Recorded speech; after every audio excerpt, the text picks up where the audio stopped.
হিন্দুরা যদি আমাদের মাহফিলে আসে, এদেরকে জায়গা করে দিবেন, খাওয়ার ব্যবস্থা করে দিবেন। আলহামদুলিল্লাহ, অনেক নাকি আসছে হিন্দু। আলহামদুলিল্লাহ, আল্লাহ এই ভাইদেরকে তুমি ইসলামের জন্য কবুল করো।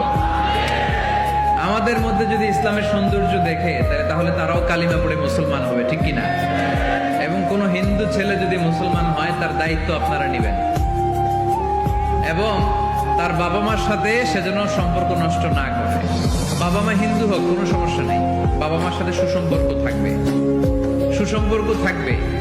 আল্লাহ রাসূল সাল্লাল্লাহু আলাইহি সাল্লামের স্ত্রী আয়েশা রাদিয়াল্লাহু তাআলা আনহার বোন আসমা, ওনার মা ছিলেন মুশরিকা।